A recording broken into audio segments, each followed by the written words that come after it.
And now, Pujya Atman Sri Swami Jyotirmayananda commences tonight's satsang with a Sanskrit peace chant.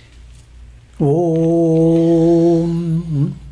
Purnamadaha Purnamidam Purnat Purnamudachyate Purnasya Purnamadaya Purnamevavashishyate. Om Shanti Shanti Shanti. We begin with mystic song by Sri Swami Lalitananda, played and sung by Sri Swami Umananda and Rajneesh. Our song tonight is based on a poem by Swamiji, and it's called O Goddess Lakshmi, Smile Upon Me.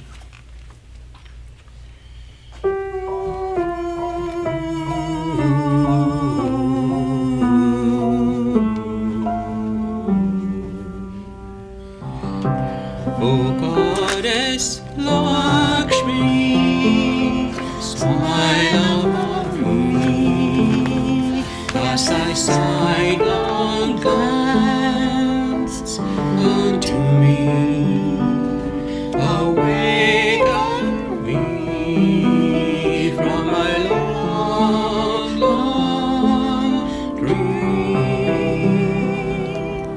In the garden of my life, let every leaf that blows in the wind turn into radiant gold.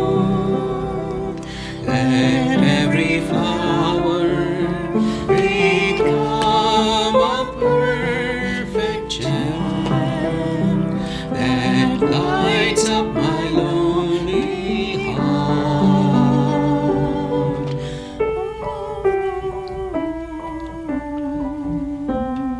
O Goddess Lakshmi, grant me the vision of thy lotus seat on the sands of eternity.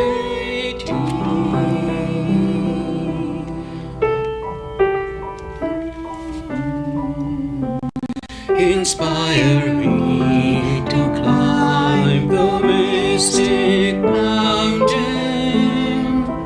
Let my soul become a cascading stream of your grace, carrying a love unknown to all who walk on earth. O Goddess Lakshmi, smile upon me.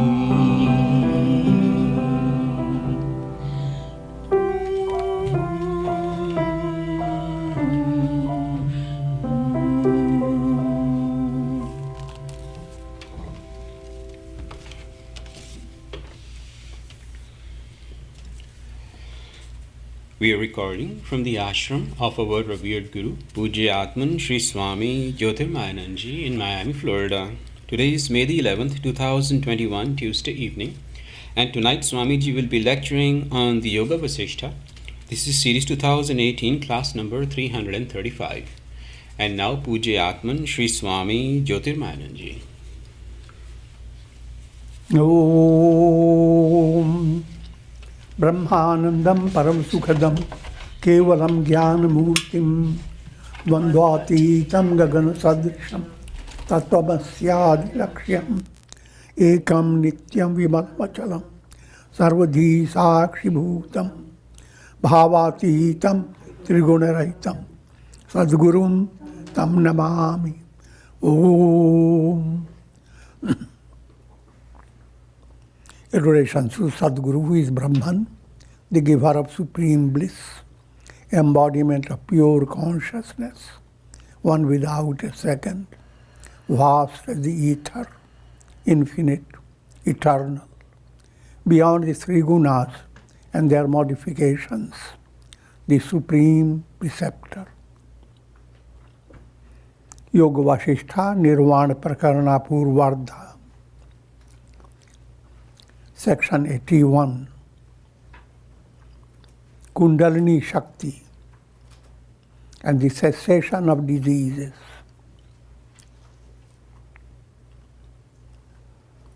As you recall, the story of Shikhidhwaja, King Shikhidhwaja, who became a great king even from the early age. He married Chudala. He was skilled in theoretical knowledge of the Vedas. Great Pandit. And Chudala was skilled in artistic knowledge. And Chudala was advanced. She possessed purity of heart. So both studied Vedanta under Guru. Chudala attained enlightenment, but Shikhidhwaja stayed theoretical. And when Chudala expressed her experience of enlightenment, Shikhidhwaja simply laughed.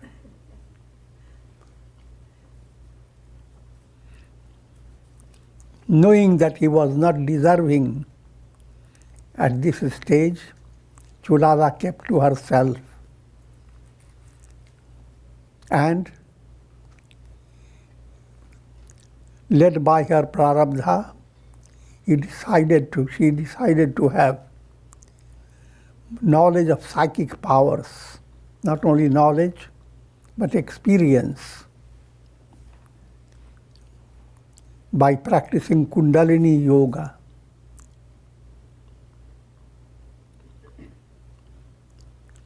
The idea is, enlightened sage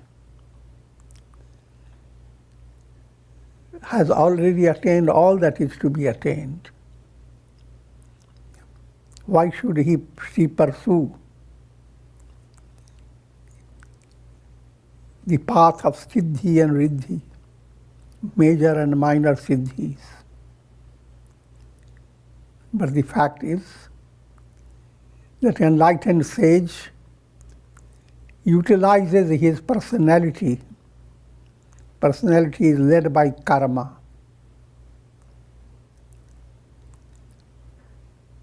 So as long as personality, human body exists, the enlightened sage will utilize his life, his personality, for disseminating spiritual knowledge.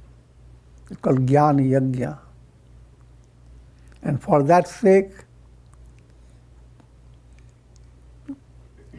will be very interested to gain all that is needed to be gained. If enlightened sage is brought into France or Spain, now he must learn Spanish.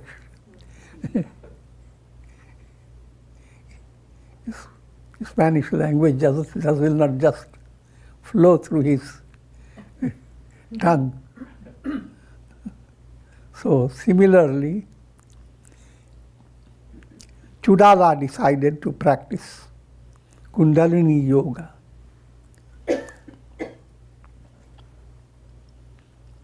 And at this stage, Sri Rama asked for gaining insight into Kundalini awakening. And Sage Vasistha is giving these teachings.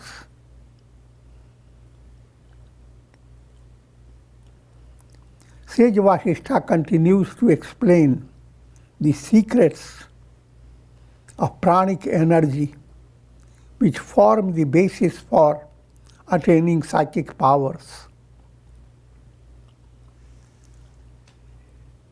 It is really the divine consciousness that's called Kundalini Shakti.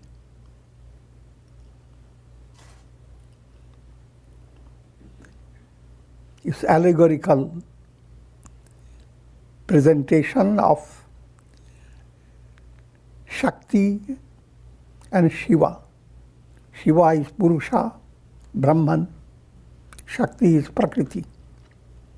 That Prakriti plays the role of Kundalini in every individual and is studied in relation to your spinal column.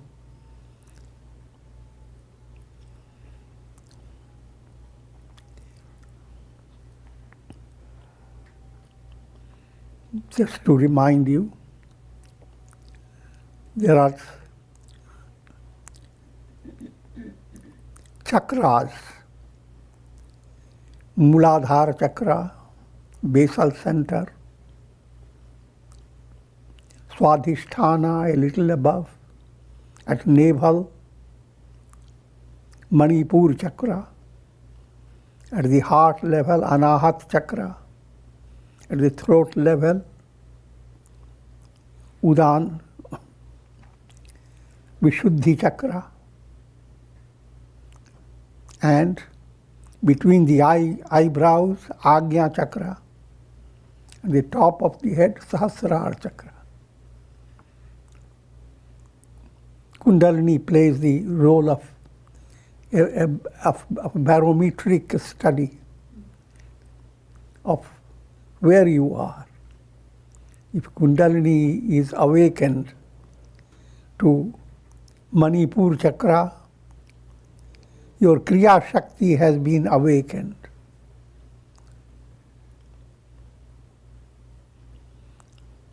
But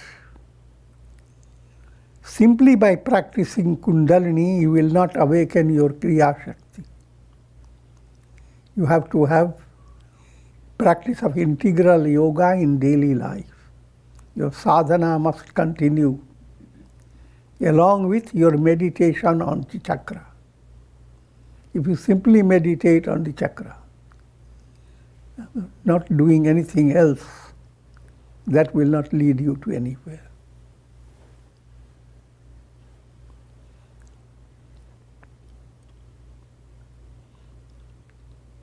In the case of Chudala, she had no difficulty.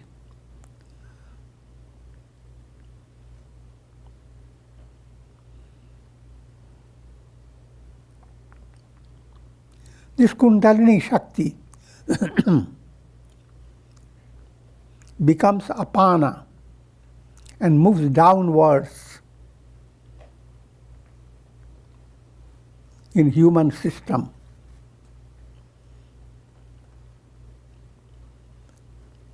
Prana and apana, these are two aspects of vital forces. Prana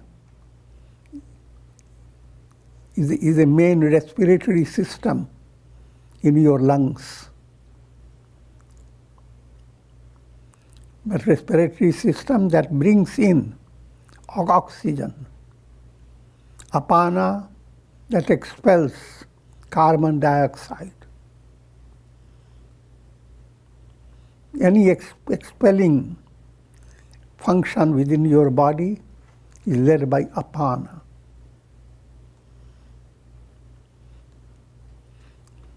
Of 5 pranas, prana, apana, vyana, samana, udana,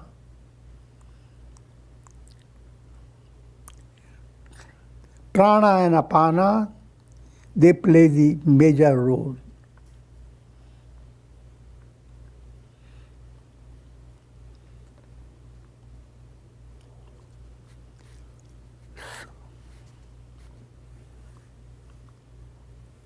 It becomes the form of, it assumes the form of samana and exists between the influences of prana and apana. Udana flows upwards, while vyana courses through the entire body. All these are manifestations of Kundalini Shakti. If the pranas do not function in harmony, The life principle cannot exist within the body. Human life is sustained by the balanced functions of the pranas. So as I was explaining, at navel center is Kriya Shakti. At your heart center is Ichha Shakti. At your Agnya Chakra is Jnana Shakti. So as Kundalini is awakened, these Shaktis are awakened, and they go on leading you to ascending heights of wisdom.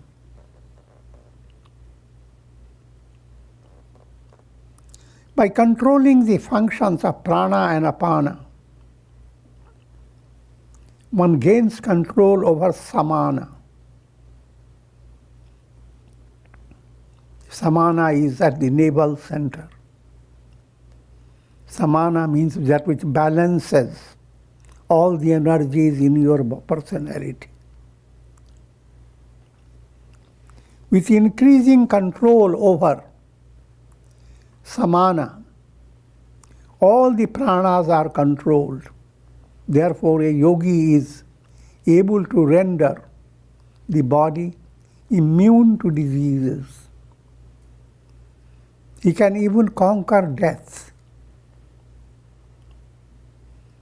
All this detail is being given to you. What is meant by this statement about disease? 100 nadis arise from the heart. Now these pranas flow through channels. Those channels are subtle channels, they are called nadis. They are not physical. They are in the subtle body. They have corresponding aspect in physical body. But in their deeper level, they are subtle. And heart center is the nucleus, is the center of countless pranas.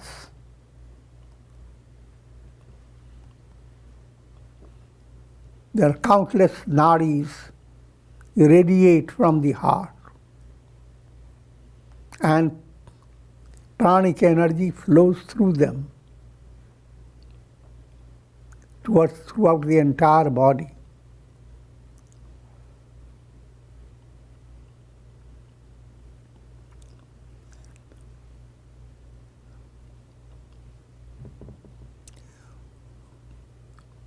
When the pranas move throughout the entire body, when the minor nadis are unable to perform their functions in a healthy manner, food is not assimilated properly.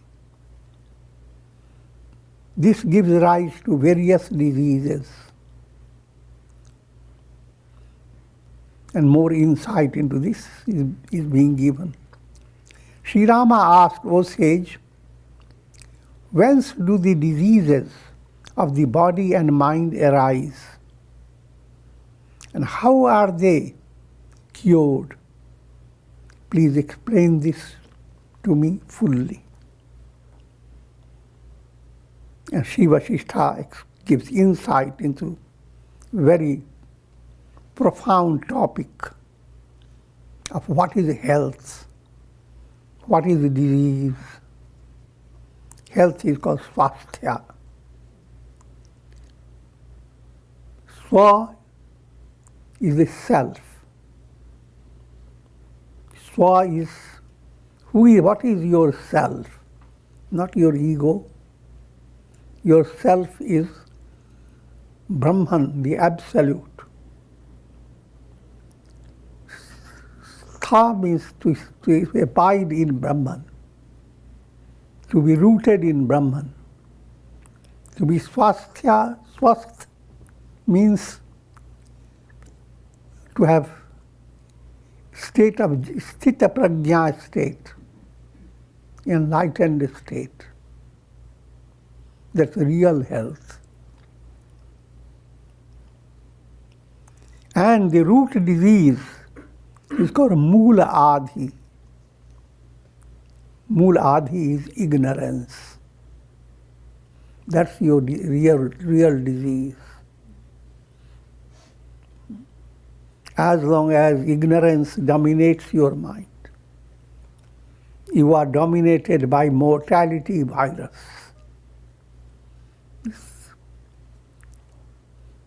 In spite of this terrible virus,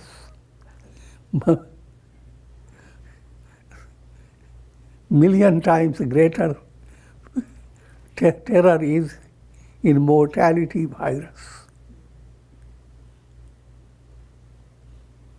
And jnana is the antidote.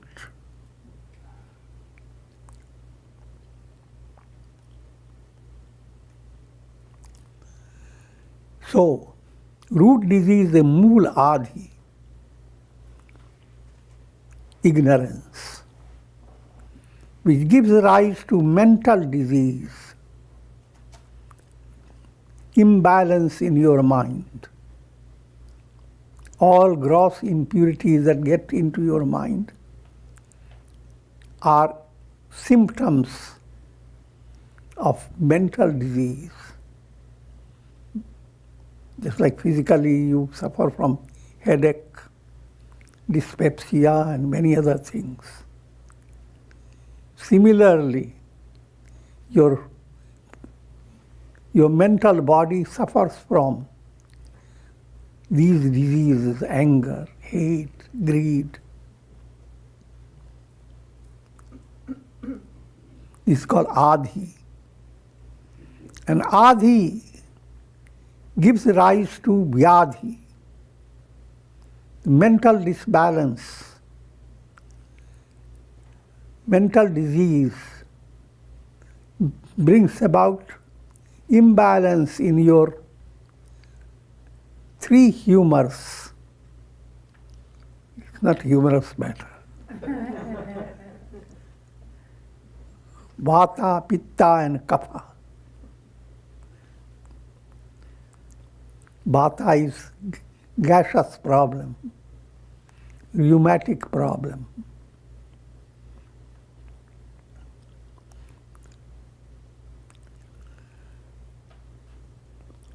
Kapha is phlegmatic,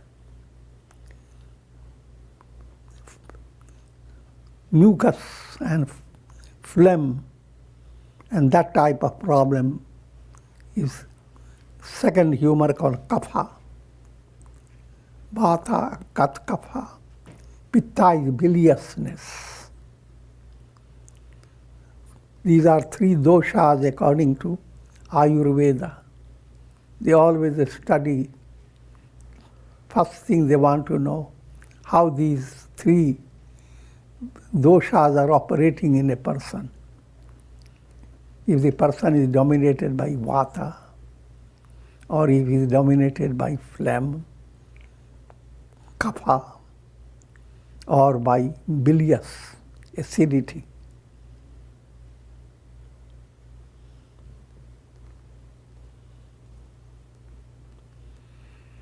And this subtle influence of mind on the body has to be well understood. If your mind entertains positive thought, if positivity enters your mind,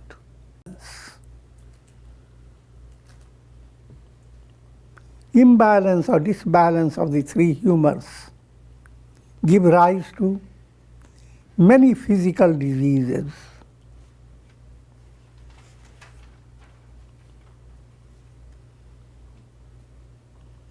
So, mool adhi, ignorance, gives rise to mental disease called adhi, anger, hatred, pride, and manifold mental complexes are expressions of adi, mental disease.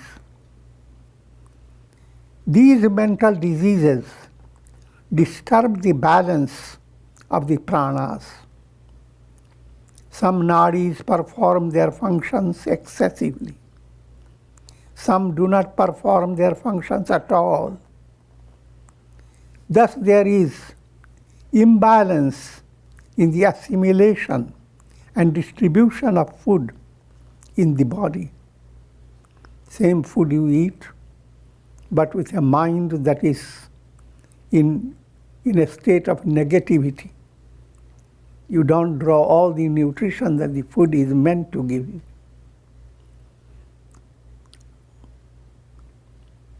And the same food creates imbalance in your body.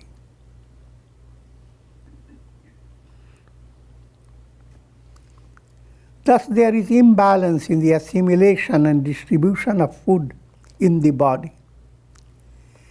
This gives rise to physical diseases called vyadhi. So this is a sequence. And physical disease called vyadhi. Vyadhi, V means vishesh, a special disease, more extended disease, physical disease.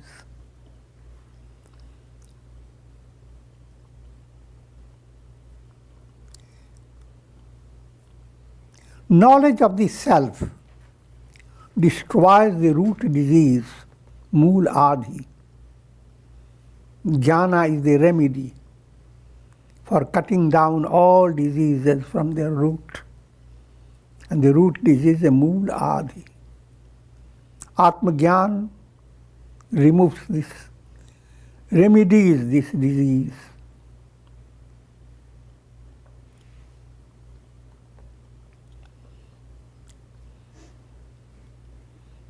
When mool adi is removed,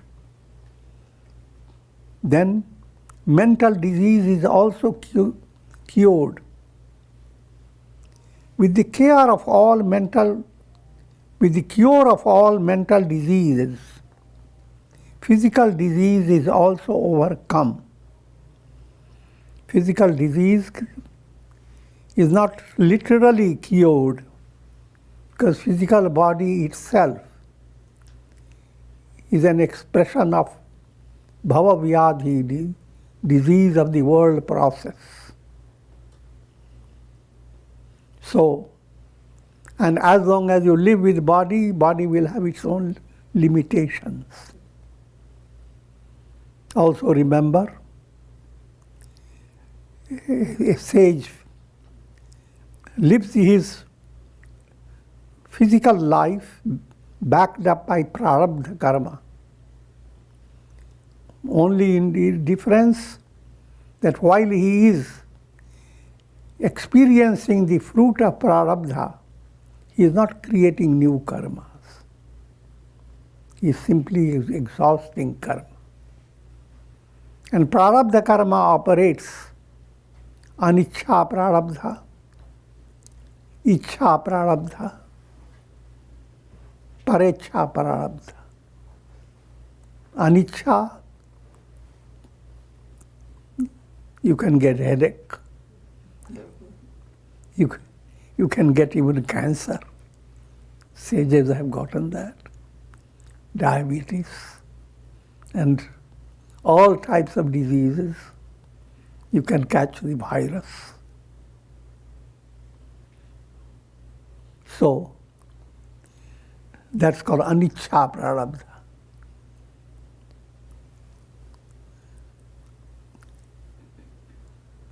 Parecha, swecha, things that you figure out through your own mind how to help people, how to promote well-being of others,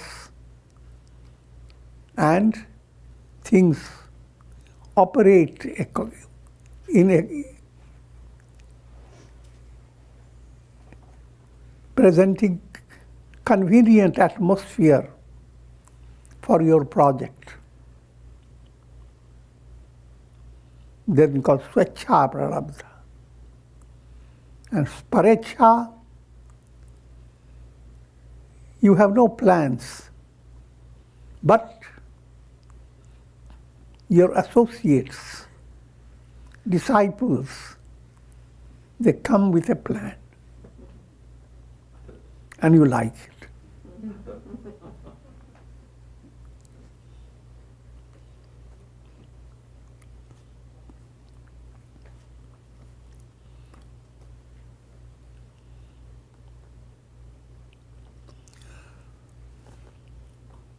Knowledge of the self destroys the root disease, Mool Adhi.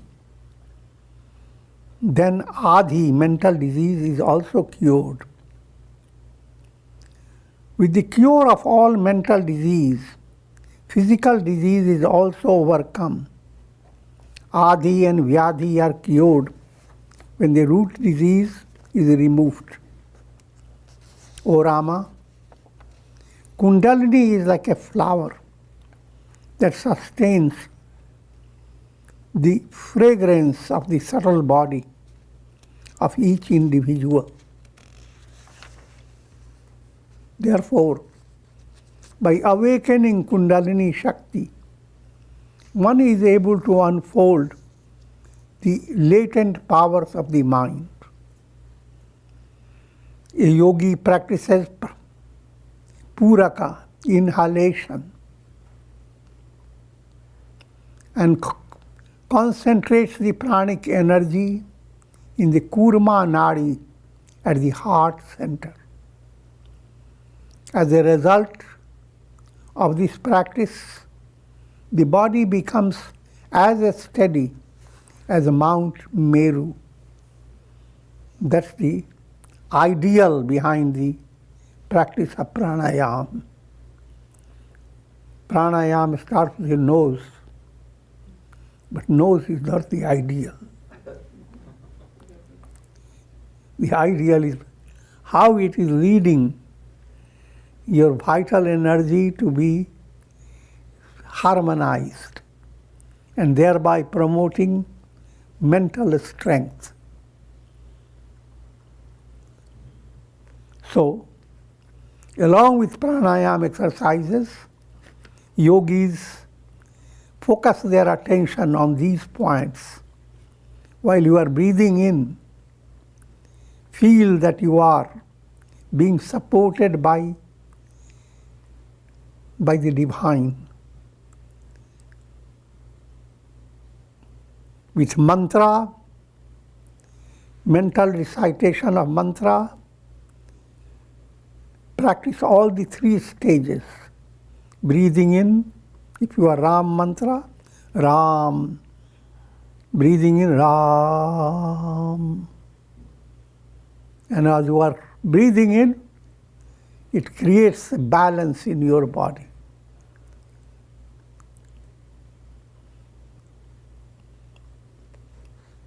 Your body becomes like a rock, steady.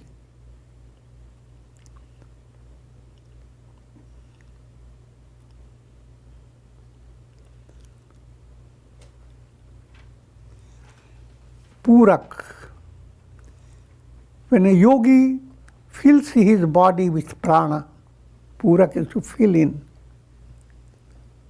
So each time you are breathing in, you are filling in the whole body with a special spiritual energy.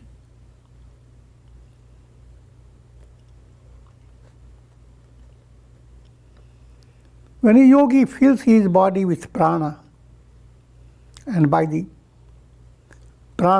practice of Purak, inhalation, he is able to awaken Kundalini Shakti. Then this Shakti, rising like a snake, straightens itself through the spinal column, just as a leather jar filled with water floats to the surface of the water. So yogi, filled with pranic energy, begins to float in the air. All this is advanced ideal behind it. Each time you practice, you don't get all this experience.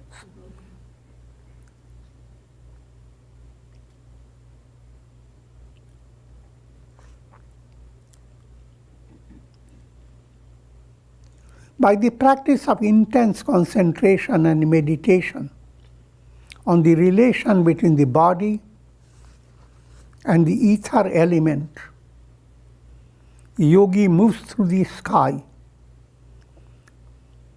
Such an attainment is like a poor man receiving the position of Indrahood.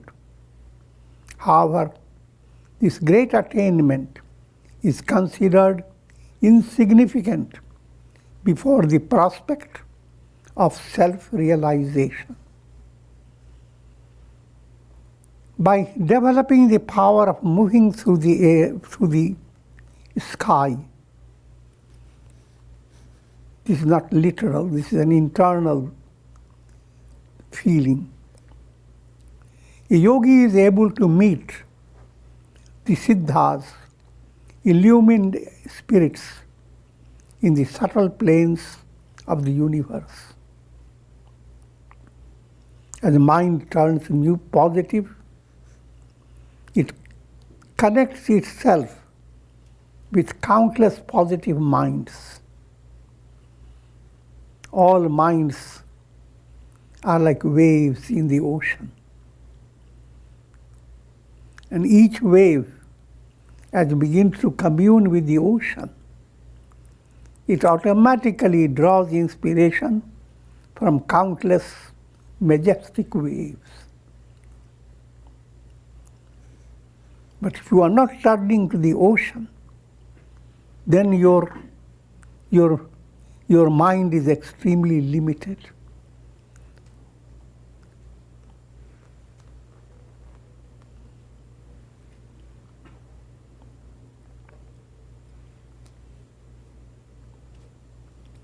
By developing the power of moving through the sky, he is able to meet the siddhas in the subtle planes of the universe. His intellect becomes so purified that he is able to commune with higher beings. He receives blessings from the siddhas.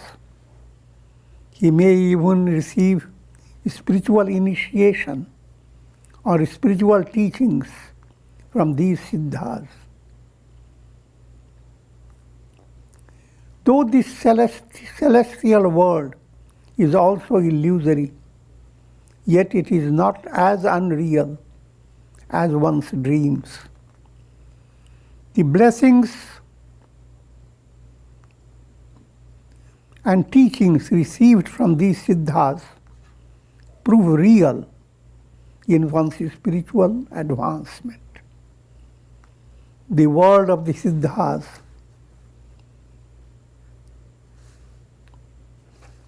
is illusory from the absolute point of view.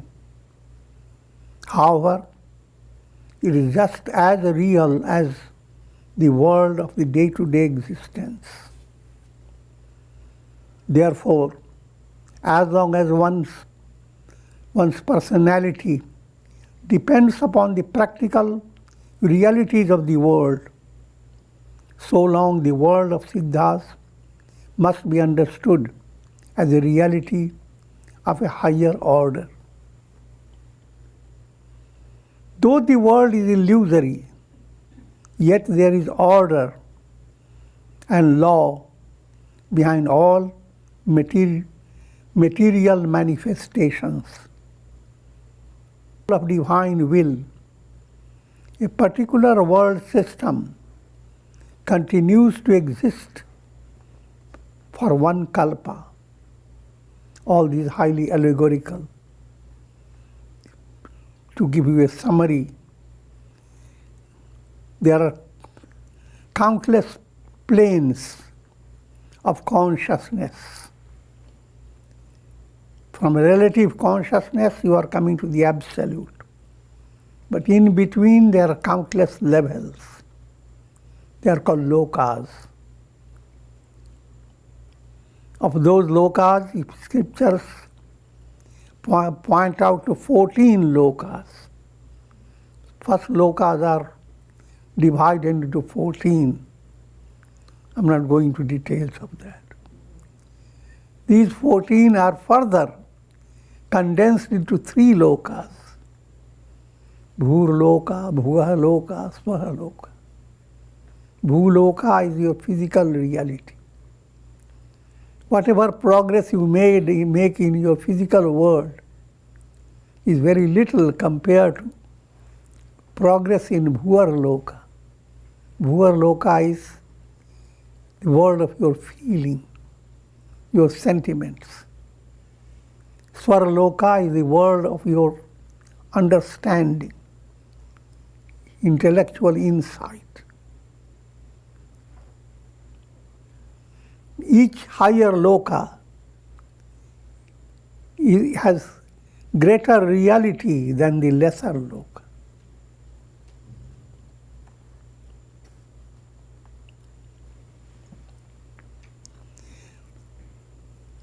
By the control of prana and apana,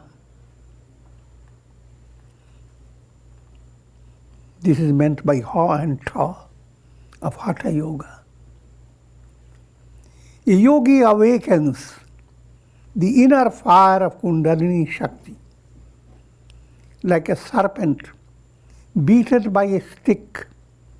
This Kundalini Shakti uncoils itself and ascends to the spine with a hissing sound. It's figurative. When Kundalini is awakened, 3 gunas become operative in a special way. Tamas, Rajas, Sattva,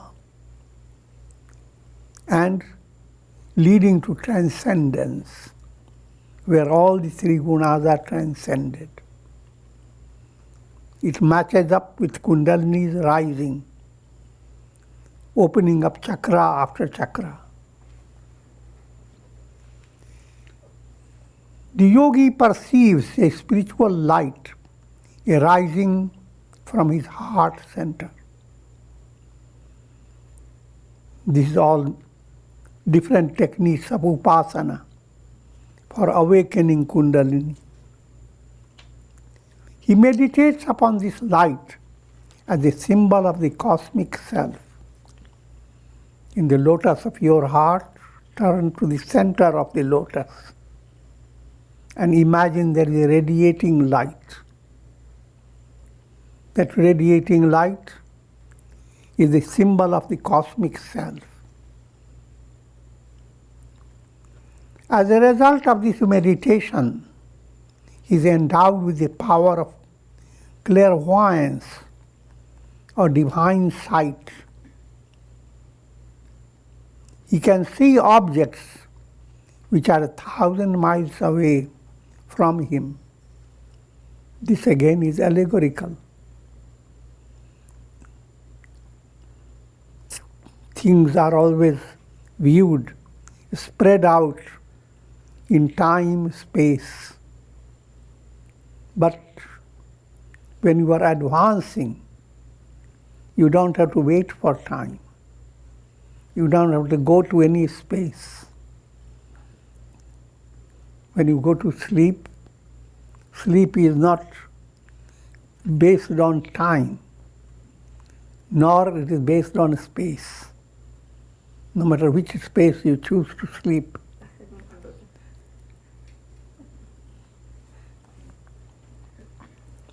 In sleep, you transcend time and space. In this same way, in deeper part of your personality, time and space are transcended.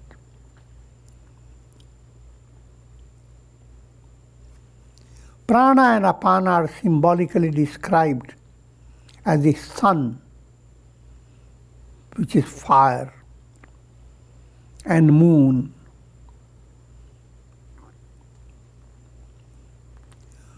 Prana is a heat radiating energy.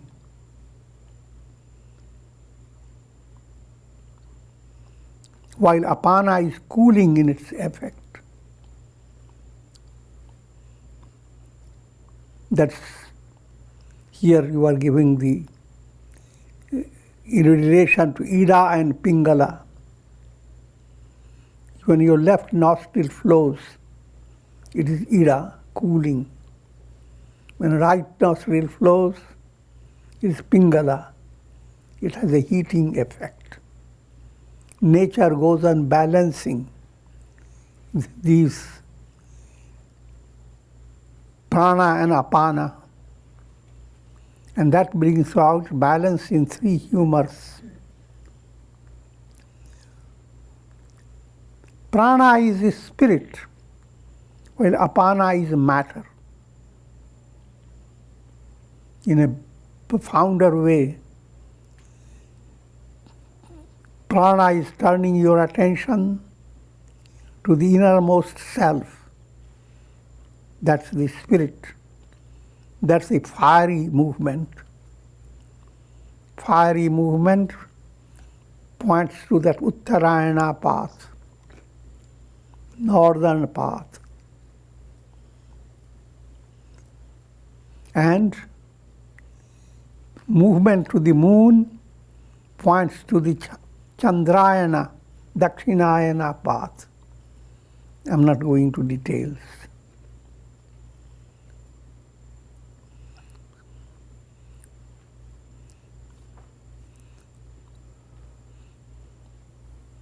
So, prana is awakening your spirit, a realization of who am I.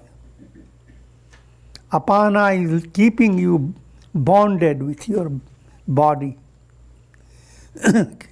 bonded with the cycle of birth and death.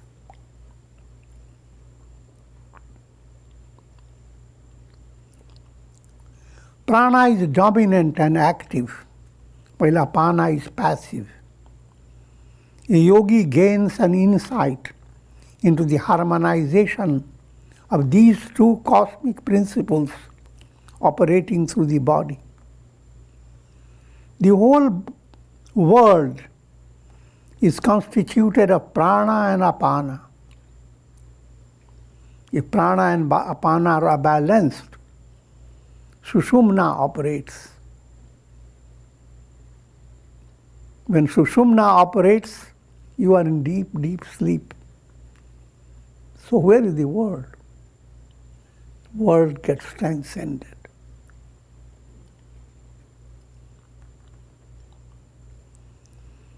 A yogi balances these two vital currents and follows the path of cosmic prana to the divine self.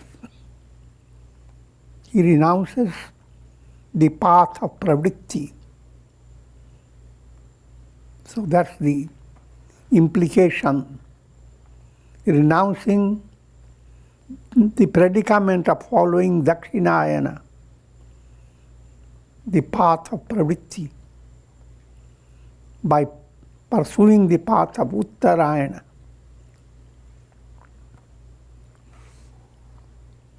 And the scriptures give you insight into these two paths.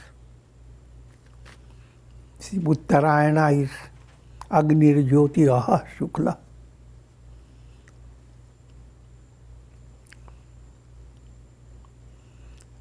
And Dakshinayana, Dhumra Marg. You start with smoke, mist, darkness.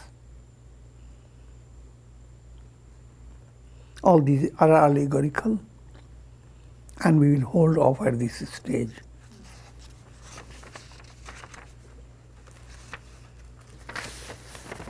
Om. Om.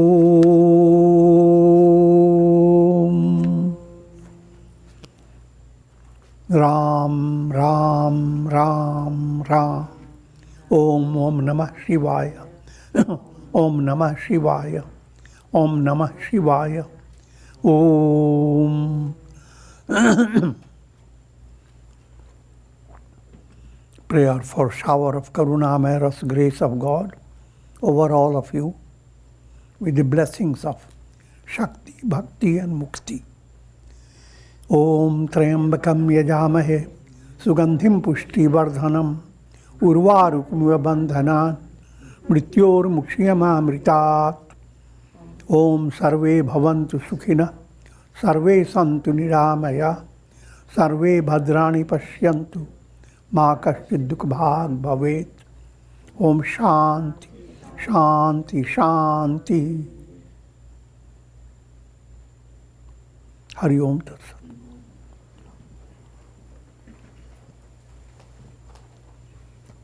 Conclude for tonight and await tomorrow's lecture at 7:30, continuing Yoga Vasistha.